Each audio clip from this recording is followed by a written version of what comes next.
England के खिलाफ पहले टेस्ट मुकाबले के तीसरे दिन भारतीय टीम की ओर से रविचंद्र अश्विन, जसप्रीत बुमराह की शानदार गेंदबाजी तो इंग्लैंड की ओर से ओली पोप की 70 की पारी के चलते हुए इंग्लैंड की पुणे वापसी। नमस्कार दोस्तों, स्वागत एक बार फिर हमारे चैनल में। भारत बनाम इंग्लैंड के बीच खेले जा रहे पहले टेस्ट मुकाबले के तीसरे दिन भारतीय टीम की ओर से जसप्रीत बुमराह, रविचंद्र अश्विन की शानदार गेंदबाजी तो वहीं पर इंग्लैंड की ओर से ओली पोप की 70 की पारी के चलते हुए किस प्रकार इंग्लैंड की टीम ने तीसरे दिन पुणे वापसी कर लिए बताएंगे। भारत बनाम इंग्लैंड के बीच खेले गए पहले टेस्ट मुकाबले के तीसरे दिन का पूरा रोमांच। लेकिन उससे पहले अभी तक आपने हमारे चैनल को सब्सक्राइब नहीं किया तो क्रिकेट से जुड़ी हर छोटी सी बड़ी खबर के लिए हमारे चैनल को सब्सक्राइब करके बेल आइकन जरूर दबा लें। तो दोस्तों, तीसरे दिन भारतीय टीम 110 ओवर से आगे बल्लेबाजी करने उतरी तो टीम इंडिया की ओर से इस मुकाबले में एक बार फिर से रविंद्र जडेजा, अक्षर पटेल ने भारतीय टीम की बल्लेबाजी की शुरुआत की। जहां 119वें ओवर की चौथी गेंद पर यहां पर जैक लीच की इस गेंद पर दिन का पहला चौका अक्षर पटेल के बल्ले से एक्स्ट्रा कवर बाउंड्री लाइन को देखने को मिला। तो वहीं पर इसी ओवर की आखिरी गेंद पर एक और चौका बैकवर्ड पॉइंट की ओर अक्षर पटेल ने जड़ दिया, जिसके चलते हुए इस ओवर में भारतीय टीम ने 9 रन बटोर लिए। लेकिन 120 ओवर की तीसरी गेंद पर जो रूट ने इंग्लैंड की ओर से वापसी करते हुए रविंद्र जडेजा को यहां पर एलपीडब्ल्यू आउट कर दिया। इस मुकाबले में रविंद्र जडेजा ने 87 रन की काफी शानदार पारी खेली। तो फिर टीम इंडिया की ओर से जसप्रीत बुमराह बल्लेबाजी करने उतरे, लेकिन अगली गेंद पर यहां पर जो रूट ने जसप्रीत बुमराह को क्लीन बोल्ड आउट कर दिया। इसी के साथ टीम इंडिया को 90 झटका लगा। इस मुकाबले में जसप्रीत बुमराह गोल्डन डक का शिकार बने। इंग्लैंड की टीम को बैक टू बैक सफलता मिली। इसके बाद टीम इंडिया की ओर से मोहम्मद सिराज बल्लेबाजी करने उतरे।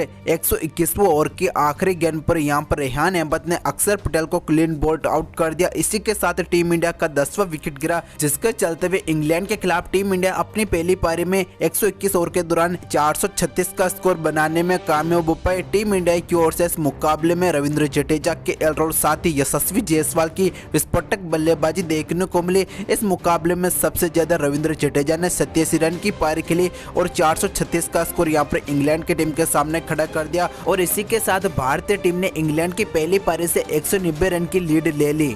इसके बाद इंग्लैंड की टीम दूसरी पारी में बल्लेबाजी करने उतरी तो इंग्लैंड की ओर से इस मुकाबले में जैक करौली, बेन डकैट ने इंग्लैंड की सलामी पारी की शुरुआत की। जहां दूसरे ओवर की तीसरी गेंद पर रविचंद्र अश्विन की इस गेंद पर जैक करौली के बल्ले से दूसरी पारी का पहला चौका यहां पर अश्विन की इस गेंद पर देखने को मिला। करौली ने शानदार चौका जड़ दिया। इसके बाद तीसरे ओवर की दूसरी गेंद पर एक बार फिर से जसप्रीत बुमराह की इस गेंद पर बैकवर्ड पॉइंट की ओर करौली के बल्ले से एक और शानदार चौका देखने को मिला। तो वहीं पर छठे ओवर की 5वीं गेंद पर एक और चौका जैक करौली ने जड़ दिया। इसके बाद दोस्तों 7वें ओवर की तीसरी गेंद पर अक्षर पटेल की इस गेंद पर लॉन्ग ऑन बाउंड्री के ऊपर से जैक करौली के बल्ले से शानदार छक्का देखने को मिला। आज का पहला छक्का जैक करौली ने जड़ दिया। इसके बाद इसी ओवर की आखिरी गेंद पर बेन डकैट के बल्ले से भी यहां पर मिड विकेट बाउंड्री लाइन को शानदार चौका देखने को मिला, जिसके चलते हुए इंग्लैंड की टीम ने 7वें ओवर में कुल मिलाकर 13 रन बटोले। इसके बाद 10वें ओवर की दूसरी गेंद पर रविचंद्र अश्विन ने यहां पर जैक करौली को कप्तान रोहित शर्मा के हाथों कैच आउट करा दिया।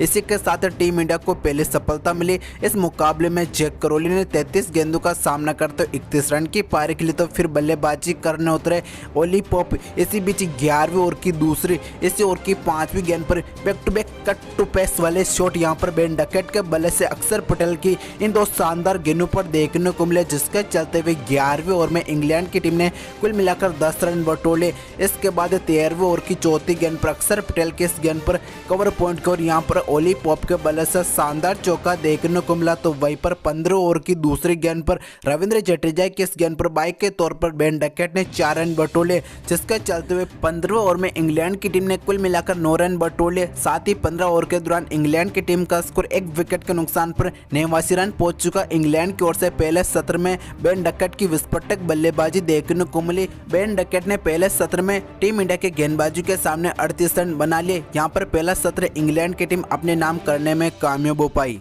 इसके बाद इंग्लैंड की ओर से एक बार फिर से Ollie Pope, Ben Duckett lunch के बाद फिर इंग्लैंड की बल्लेबाजी करने उतरे तो दोनों खिलाड़ियों के बीच शानदार पार्टनरशिप का चलते हुए मात्र 43 गेंद में 51 रन की पार्टनरशिप लग चुकी। इसके बाद 18वें ओवर की पहली गेंद पर रविचंद्र अश्विन की इस गेंद पर लॉन्ग ऑन बाउंड्री लाइन को पोप के बल्ले से शानदार चौका देखने को मिला। तो इसी ओवर की दूसरी गेंद पर बैक टू बैक यहाँ पर फाइन लेग बाउंड्री लाइन को ओली पोप ने एक और बेहतरीन चौका रविचंद्र अश्विन की इस गेंद पर जड़ दिया। तो वहीं पर 19वें ओवर की चौथी गेंद पर बेन डकैट विकेट ने भी फाइन लेग बाउंड्री लाइन की ओर जसप्रीत बुमराह के इस गेंद पर चौका जड़ दिया, लेकिन यहां पर जसप्रीत बुमराह ने वापसी करते हुए 19वीं ओवर की 5वीं गेंद पर बेन डकेट को यहां पर क्लीन बोल्ड आउट कर दिया। भारतीय टीम की जबरदस्त बॉलिंग इस ओवर में देखने को मिली। इस मुकाबले में ओली पॉप ने 52 गेंदों का सामना करते हुए 47 रन की पारी खेली, तो फिर इंग्लैंड की ओर से जोई रूट बल्लेबाजी करने उतरे। इसी बीच दोस्तों 21वें ओवर की आखिरी गेंद पर जसप्रीत बुमराह की एक और शानदार गेंद पर यहां पर जोई रूट एलपीडब्ल्यू का शिकार बने। इस मुकाबले में जोई रूट ने 6 गेंदों का सामना करते हुए 2 रन की पारी खेली, तो इसी बीच 27वें ओवर की आखिरी गेंद पर यहां पर एक और चौका अक्षर पटेल की इस गेंद पर ओली पॉप के बल्ले से देखने को मिला। यहां पर दोस्तों इंग्लैंड के बल्लेबाजी पर भारतीय टीम की गेंदबाजी एक बार फिर से हावी हो चुकी, तो वहीं पर 28वें ओवर की दूसरी गेंद पर रविंद्र जडेजा की इस गेंद पर जॉनी बेस्टो ने भी फाइन लेग बाउंड्री लाइन की ओर चौका जड़ दिया, लेकिन 28वें ओवर की चौथी गेंद पर रविंद्र जडेजा ने वापसी करते हुए यहां पर जॉनी बेस्टो को क्लीन बोल्ड आउट कर दिया। इसी के साथ टीम इंडिया को चौथी सफलता मिली। इस मुकाबले में जॉनी बेस्टो ने 24 गेंदों का सामना करते हुए 10 रन की पारी खेली, तो इसके बाद इंग्लैंड की ओर से कप्तान बेन स्टोक्स बल्लेबाजी करने उतरे। वहीं पर दोस्तों 29वें ओवर की तीसरी गेंद पर ओली पॉप ने यहां पर रविचंद्र अश्विन के इस गेंद पर मिड विकेट बाउंड्री लाइन को चौका जड़ इस मुकाबले में अपनी हाफ सेंचुरी पूरी की। इंग्लैंड की ओर से एक छोर पर ओली पॉप बेहतरीन बल्लेबाजी करते नजर आए। इसके बाद 32वें ओवर की दूसरी गेंद पर रविंद्र जडेजा की इस गेंद पर मिड विकेट बाउंड्री लाइन को एक और कमाल का चौका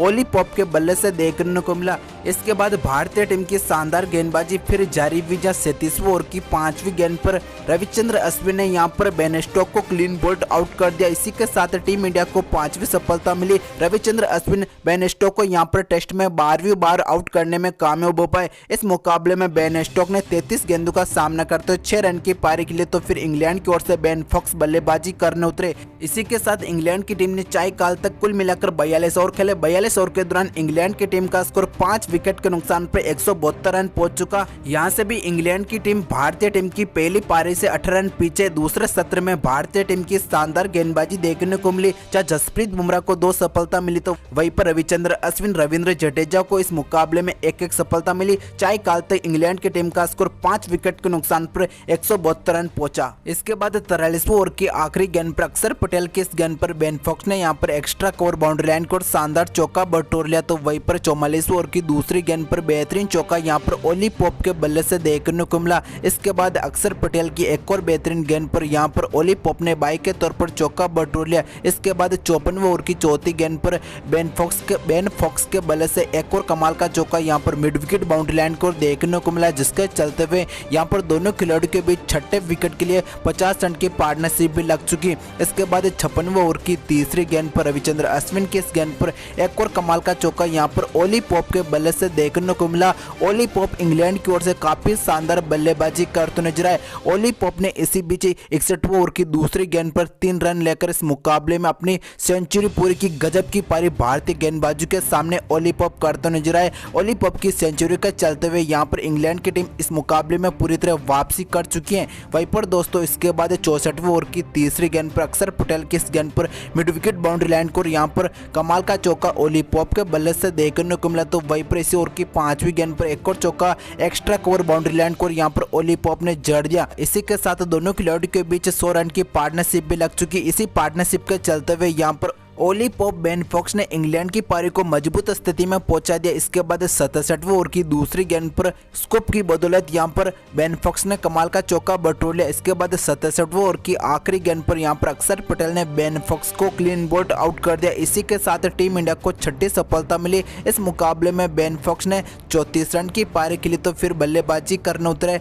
रेहान अहमद। इसी बीच 68वें ओवर की चौथी गेंद पर रेहान अहमद ने यहां पर बैकवर्ड पॉइंट की ओर चौका बटोर लिया, तो वहीं पर 70वें ओवर की तीसरी गेंद पर रविंद्र जडेजा की इस गेंद पर एक और चौका ओली पॉप ने स्कूप की बदौलत जड़ दिया। यहां पर इंग्लैंड के बल्लेबाजों ने टीम इंडिया के खिलाफ शानदार बल्लेबाजी की। इसी बीच 77वें ओवर की दूसरी गेंद पर यहां पर रेहान अहमद ने मिड विकेट बाउंड्री लाइन को चौका बटोर लिया। यहां पर 77 ओवर के दौरान इंग्लैंड की टीम का स्कोर 6 विकेट के नुकसान पर 316 रन पहुंच चुका। यहां पर इंग्लैंड की टीम पूरी तरह टीम इंडिया के खिलाफ वापसी कर चुके हैं। इस मुकाबले में ओली पॉप की शानदार 148 रन की नाबाद पारी देखने को मिली, फिर भी टीम इंडिया से इंग्लैंड की टीम 126 रन की लीड ले चुकी है। यहाँ पर देखना होगा कि चौथे दिन टीम इंडिया की किस प्रकार की गेंदबाजी देखने को मिलेगी। पहला वहीं पर तीसरा सत्र आज इंग्लैंड की टीम के नाम पूरी तरह रहा, जिसका चलते हुए इंग्लैंड की टीम ने पुनः वापसी की।